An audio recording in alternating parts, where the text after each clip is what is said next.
بسم اللہ الرحمن الرحیم۔ ناظرین السلام علیکم، میں ہوں آپ کے میزبان صابر شاکر وفاقی دارالحکومت اسلام آباد سے۔ کچھ تازہ ترین خبریں۔ چیف جسٹس آف پاکستان، نئے چیف جسٹس عمر عطا بندیال صاحب، انہوں نے کچھ کمیٹیاں تشکیل دی ہیں آنے کے بعد، اور سپریم کورٹ کے آنریبل ججز کی سربراہی میں یہ سپریم کورٹ ایک تو ہمیں کورٹ روم میں نظر آ رہا ہوتا ہے کہ کیا کچھ ہو رہا ہے، اور ایک سپریم کورٹ کی ایڈمنسٹریشن ہے، سپریم کورٹ کا سیکریٹریٹ ہے، سپریم کورٹ آف پاکستان کے معاملات ہیں، انتظامی ہیں، وہ سب کے سب کیسے چلنے ہیں، نظم و ضبط کیسے برقرار رکھنا ہے، ریسرچ ورک ہے، بہت ساری چیزیں ہیں جو ہمیں نظر نہیں آ رہی ہوتی عوام کو۔ تو یہ ہوتا ہے کہ بس جو جج صاحبان کمرہ عدالت میں آتے ہیں، وکلا دلائل دیتے ہیں، اور اس کے بعد بات ختم اور کورٹ ختم ہو جاتی ہے۔ نہیں، سپریم کورٹ میں بہت زیادہ کام ہو رہے ہوتے ہیں، اور جو کہ ہمیں نظر نہیں آتے اور رپورٹ بھی نہیں ہوتے۔ تو عمر عطا بندیال صاحب آئے ہیں اور انہوں نے انتظامی اور جوڈیشل اختیارات سے متعلق کمیٹیاں تشکیل دی ہیں۔ چیف جسٹس عمر عطا بندیال صاحب خود بلڈنگ کمیٹی کے چیئرمین ہوں گے، اور دیگر ارکان میں انہوں نے اپنے ساتھ جسٹس اعجاز الحسن اور جسٹس سجاد علی شاہ صاحب کو رکھا ہے۔ بلڈنگ کمیٹی کے مختلف امور ہوتے ہیں جی، ان کو لک آفٹر کرنا ہوتا ہے۔ جسٹس قاضی فائز عیسیٰ صاحب کو supreme court research centre affairs committee کا انتظامی جج مقرر کیا ہے،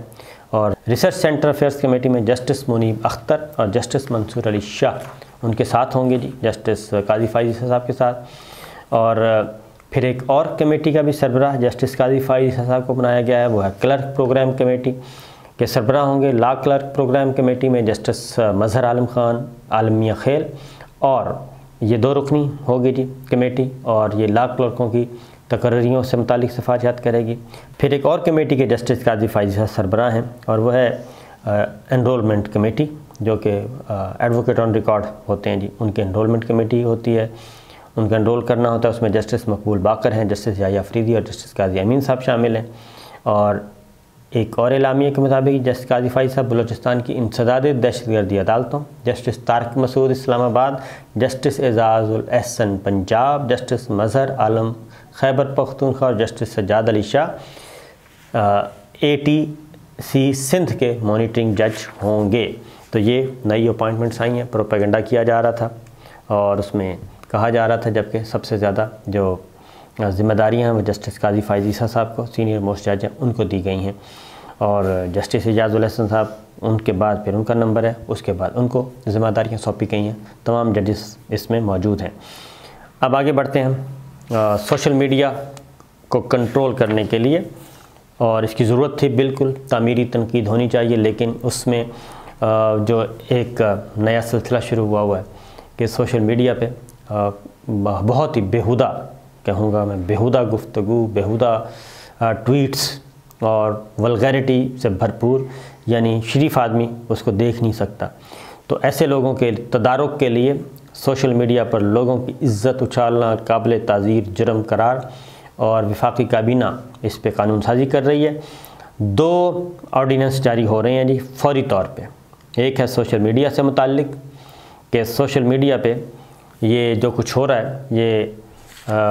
اس کو جرم قرار دیا جا رہا ہے، اور اس کے مطابق نہ صرف یہ لوگ پکڑے جائیں گے بلکہ 3 ماہ کے اندر اندر اسپیڈی ٹرائل ہوگا، اور ان کو سزائیں بھی دی جائیں گی۔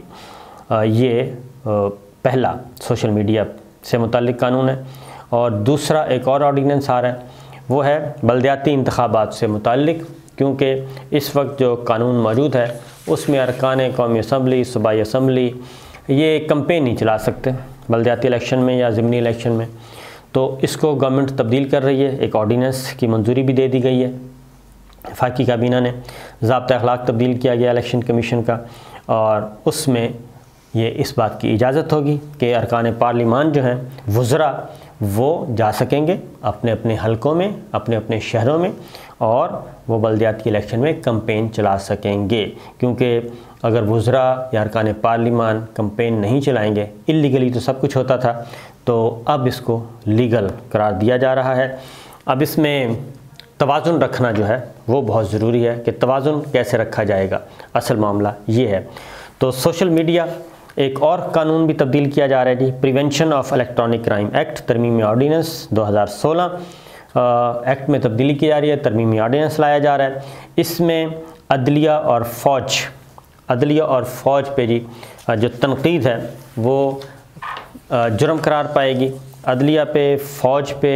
اور دیگر اداروں پہ جو ہے، اداروں کے خلاف اس میں 3 سے 5 سال قید جو ہے وہ سزا رکھی گئی ہے۔ تو یہ بھی ایک قانون آ رہا ہے، اور ساتھ ساتھ سوشل میڈیا پہ، میڈیا پر جن لوگوں کی عزت اچھالنا سوشل میڈیا پہ کو قابل تعزیر جرم قرار دیا جا رہا ہے، یعنی کہ کرمنل پروسیڈنگ سٹارٹ ہوا کریں گی، گرفتار ہوا کریں گے لوگ اور ان کو پکڑا جائے گا۔ اسی طریقے سے فوج اور عدلیہ پر تنقید قابل دست اندازی جرم قرار دیا جائے گا، اور یہ اس میں ہوگا prevention of electronic crime act 2016، اس میں یہ ساری چیزیں آ رہی ہیں اور اس میں جلد جاری کر دیا جائے گا۔ تو ان سب کا بنیادی مقصد جو ہے وہ ہے کہ ایک تو پلس پوائنٹس، کچھ پازیٹیو بھی چیزیں ہوتی ہیں،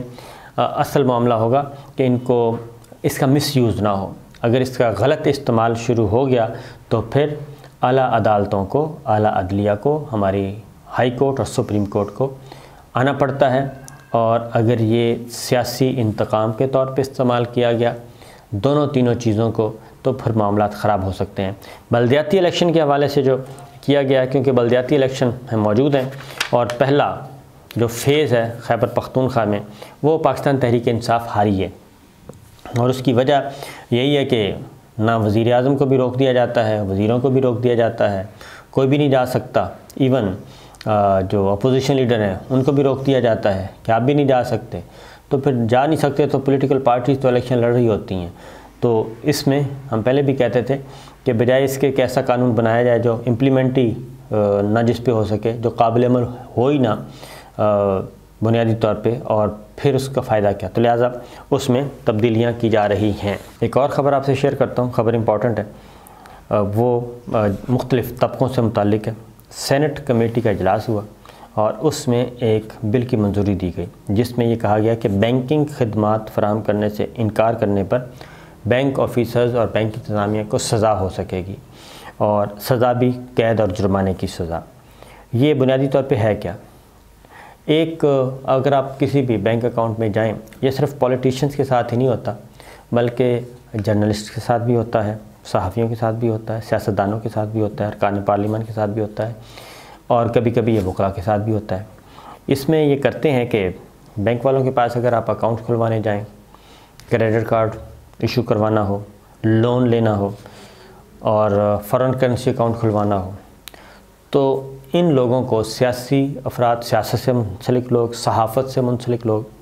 ان لوگوں کو پیپ میں رکھا ہوا ہے، یعنی کہ پولیٹیکلی ایکسپوزڈ پرسنز، یہ ایک لفظ بولا جاتا ہے، ٹرمنالوجی ہے پیپ کی،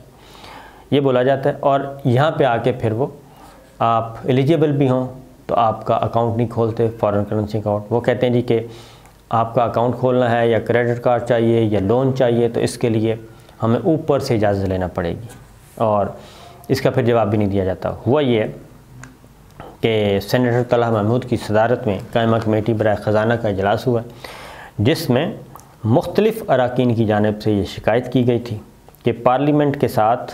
ارکان پارلیمنٹ کے ساتھ بینکوں کا امتیازی سلوک ہوتا ہے، اور بینک اکاؤنٹ کھولنے یا کریڈٹ کارڈ جاری کرنے سے انکار کر دیتے ہیں اور پھر بتاتے بھی نہیں ہیں۔ لہٰذا اس میں اب بینکنگ کمپنیز ترمیم بل 2021 پیش کیا گیا ہے اور اس کی چھان بین کی گئی۔ پہلا جو شکار بنے بینکوں کا وہ تھے سینیٹر مصدق ملک مسلم لیگ نواز کے۔ انہوں نے کہا جی کریڈٹ کارڈ ایک بینک نے بغیر کوئی وجہ بتائے منسوخ کر دیا، اور جب خط لکھا وجہ پوچھنے کے لیے اس کا بھی کوئی جواب نہیں دیا، اور اس طریقے سے یہ اس طرح کا تو طرز ہے وہ آئین کے تحت فراہم کردہ جو بنیادی حقوق اس کے خلاف ہے۔ کمیٹی نے جی ابتدائی طور پہ 1 سال قید یا 1 لاکھ روپے تک جرمانہ کی تجویز پیش کی ہے، اور جسے سینیٹرز کی سفارشات پر متفقہ طور پہ بڑھا کر 10 لاکھ کر دیا گیا ہے، یعنی جرمانہ 10 لاکھ ہوا کرے گا اور قید 1 سال ہوا کرے گی۔ یہ بینکنگ کمپنیز آرڈیننس BCO 1962 کے سیکشن 83 میں ترمیم کی گئی ہے، اور اس میں یہ لکھا گیا کہ اگر بینکنگ کمپنی یا شیڈول بینک کا کوئی افسر مذہب، مسلک، جنس، نسل، مدرسہ یا اسلامی تعلیمی ادارے سے تعلق کی بنیاد پر یا شہریوں کے کسی طبقے یا گروہ جیسے سیاستدان یا صرف سیاسی طور پہ عہدے پر فائز شخص ہونے کی بنیاد پر سرکاری ملازم یا مدرسے کے اساتذہ ہونے کی بنیاد پر بغیر کسی قانون کے تحت کسی مناسب پابندی کے بغیر اکاؤنٹ کھولنے، کریڈٹ کارڈ کا لیٹر جاری کرنے، بینک گارنٹی یا کوئی دوسری مالی سہولت جاری کرنے سے انکار کرتا ہے، یا ریڈ الرٹ یا کاروباری تجارت کے لیے ہائی رسک الرٹ جاری کرتا ہے، تو اس بینکنگ افسر کو 1 سال تک کی مدت کے لیے قید کی یا جرمانے کی سزا سنائی جا سکے گی، یا دونوں سزائیں بیک وقت دی جا سکیں گی۔ اور بل کی مخالفت وزارت خزانہ اور اسٹیٹ بینک کے حکام کی جانب سے کمیٹی میں بل کی مخالفت کی گئی، لیکن بحث بھی ہوئی، گرما گرمی ہوئی، اور بالآخر یہ بل منظور کر لیا گیا، کیونکہ ہدایت یہ ہے کہ تمام شہریوں کو برابری کے حقوق حاصل ہیں، اور یہ بات درست ہے، کیونکہ تمام سیاستدان برے نہیں ہیں، تمام صحافی برے نہیں ہیں، تمام مدرسے کے اساتذہ برے نہیں ہیں، میجورٹی اچھی ہے، صرف ایک منورٹی کی وجہ سے میجورٹی کے آپ حق کو، یا منورٹی کے ایک جرم کی وجہ سے میجورٹی کے حق کو آپ سلب نہیں کر سکتے، اور اسی لیے یہ قانون آیا ہے۔ اور بینک جو یہ خاص طور پہ بینک آفیسرز ہیں اور بینک انتظامیہ ہیں، یہ اپنے کھاتہ داروں کو بہت زیادہ تنگ کرتی ہے، اور اب تو وہ ایسے سوالات جو کہ ان کی ڈومین میں بھی نہیں ہیں یہ بھی پوچھتی ہے، اور ان سے کبھی اکاؤنٹ بند کر دیتی ہے، کبھی بلاک کر دیتی ہے، اور جو سوالات FBR کو پوچھنے ہوتے ہیں وہ بینک کے آفیسرز آپ کو فون کر کے پوچھ رہے ہوتے ہیں، اماؤنٹ آ رہی ہے جا رہی ہے اس کے بارے میں وہ سوالات کر رہے ہوتے ہیں، اور یوں سمجھیں کہ ایک تحقیقات کر رہے ہوتے ہیں، انکوائری کر رہے ہوتے ہیں۔ لہٰذا یہ ایک بل جو ہے وہ منظور ہو گیا ہے، اور اب اس کو پیش کیا جائے گا سینٹ میں منظوری کے لیے، اور اگر یہ قانون ہو جاتا ہے منظور تو پھر بینک آفیسرز جو ہیں، بینک سٹاف، بینک ملازمین، بینک انتظامیہ قانون کی گرفت میں آ سکیں گی۔ اسی طریقے سے ایک اور بھی ہوا ہے اور وہ ہے ریل اسٹیٹ ڈیولپر کے ساتھ سمجھوتہ۔ برطانیہ کی NCA کے ذریعے واپس بھیجے گئے جو $25 کروڑ کی تفصیلات تھیں، ان سے متعلق سوالات پوچھے گئے، اور یہ رقم مرکزی بینک یعنی کہ اسٹیٹ بینک میں جمع کروائی گئی یا سپریم کورٹ آف پاکستان کے اکاؤنٹ میں الگ رکھی گئی ہے۔ یہ وہ تنازع ہے جو ایک سیٹلمنٹ ہوئی تھی ملک ریاض صاحب کے ساتھ، اور وہ اماؤنٹ کچھ آئی تھی، اور کابینہ نے فیصلہ کیا تھا کہ اس کے بارے میں اس کو ڈسکلوز نہیں کیا جائے گا کہ یہ کیا سیٹلمنٹ ہے۔ دسمبر 2019 میں NCA نے 19 کروڑ پاؤنڈ یعنی $25 کروڑ میں ملک ریاض کے خاندان کے ساتھ تصفیہ کر لیا تھا، اور ایک بیان جاری کیا گیا تھا شہزاد اکبر صاحب کی طرف سے اس وقت کہ برطانیہ نے تصفیے کے بعد موصول ہونے والے فنڈز کی فوری واپسی پر رضامندی ظاہر کی ہے، لیکن یہ ایگریمنٹ کیا تھا کیا نہیں اس کو سیل کر دیا گیا تھا، اور کابینہ کے پاس، کابینہ ڈویژن کے پاس اس کو محفوظ کر دیا گیا تھا۔ اب سینٹ کی کمیٹی جو ہے وہ پوچھ رہی ہے کہ اس تفصیلات کیا ہیں۔ تو اجازت دیجیے، اللہ حافظ۔